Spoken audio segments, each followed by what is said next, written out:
is Cynthia Kraack, the author of 5 novels, including The High Cost of Flowers, winner of the Midwest Book Award, and co-writer of 40Thieves on Saipan. Her short stories have appeared in the Saturday Evening Post and regional press. Cynthia, we're so lucky to have you tonight. Thank you. I'll let you take it away from here. Well, thanks for putting this together, Jenny. One of the last things I ever thought I would be doing when I left Stonecoast was co-writing a military history creative nonfiction book.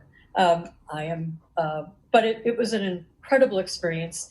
40Thieves and Saipan came out of Joseph Tachovsky's father, Frank Tachovsky, who's known as Ski in the book. When he passed, a guy shared a eulogy at the funeral and told all about Ski's real background, which resulted in Joe going out to the garage to look for his dad's footlocker. And from there is an odyssey of connecting the men who were still alive from the roster and collecting their stories. And I came into the picture when Joe had about 600 pages of single space, like interviews, transcripts, historical copy, whatever it was. And then we began making that into a book. It was a great experience. I'm not a real, as I said, I'm not a war person. Kevin's probably a better person to write this than I would be. But I learned so much, and I came to appreciate what it means to be in the military, what war is about. And one of the things Joe and I would say is that in some ways this book is kind of an anti-war message of its own, just by the fact of what these guys went through. So the 40Thieves were a scout sniper platoon that was formed to go in front of the enemy lines instead of behind. And they came together in January of 1944, and in June of 1944 were the first ones to actually be debarked and go ashore on Saipan. So I would like to read a little bit out of the landing scene, the landing chapter. And one of those weird things to remember is that, so the day that they landed, the youngest guy was 17. The oldest was Ski, and he was 27. And that was not unusual. Some of these guys were maybe 19 or 20 and had been through battles at Guadalcanal and Tarawa already. So young people, I mean, just kids. So let me just start reading this from this chapter. June 15th, 1944, aboard the USS Bolivar offshore from Saipan. In the dank darkness of the cramped troop hold, restless eyes clamped shut in hope that churning minds might fall asleep. Hour upon hour dragged by in the dead silence. Thoughts of home or prayers or resignation to their fate kept the men awake. Until, now hear this, blared over the intercom. First ashore will be first served in the galley. Though they didn't know when they might have their next hot meal, the condemned man's breakfast of steak and eggs could not entice the men to eat. The veterans knew that a full stomach slowed a man. It would make it more difficult for the corpsman to patch up wounds if he got hit during the landing. All opted just for a cup of lukewarm coffee, except for Causey and Tipton, who eyed the steak and eggs hungrily. Sergeant Knuppel told the pair of greenboats to go easy on the chow, and that's an order. They obeyed. Some thieves stood in the galley, joking and placing wagers on how many Japanese they would kill.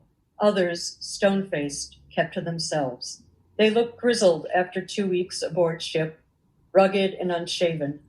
Bombardment of Saipan had begun over 3 days before the Armada arrived. Before dawn on June 15th, it intensified as Navy ships carrying Marines and Army troops converged on the islands. Blinkers on signal decks flashed messages back and forth. General quarters sounded. Loudspeakers droned the call to action. All hands, battle stations. Marines, man your debarkation stations. Flashes of artillery illuminated the twilight of dawn, revealing a cloudless sky. Ski and 2 squads would be going in first before dawn. One of Corporal Fritz Schieber's men, Private First Class Paul Lewis watched the first wave make their way down Jacob's Ladder. Not the biblical connection between heaven and earth, but a Marine's connection from earth to hell via the bobbing Higgins boats below. Lewis was a seasoned veteran of Guadalcanal and Tarawa, and visions of the carnage on both islands flashed through his mind. But he quickly shook off those flashbacks and listened to those waiting on deck.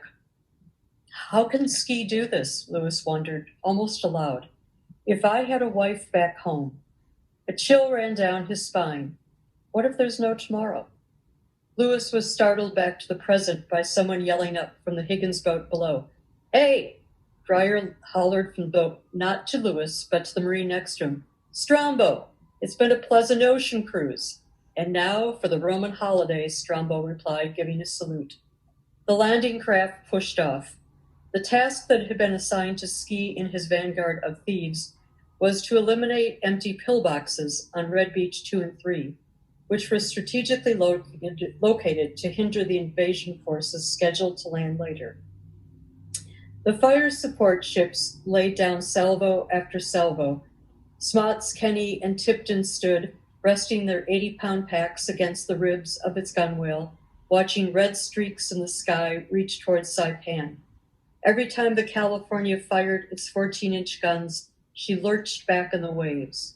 It was misery to wait, because waiting meant thinking, and no good came from that.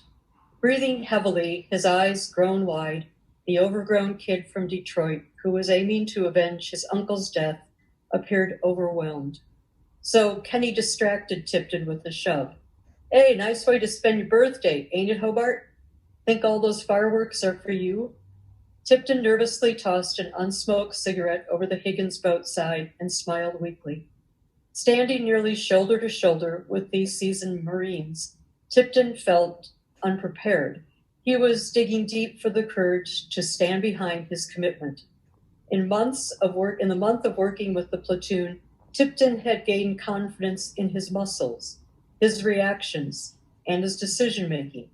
He had been ready to carry a pack into battle, but this was real. He couldn't let them see how scared he was.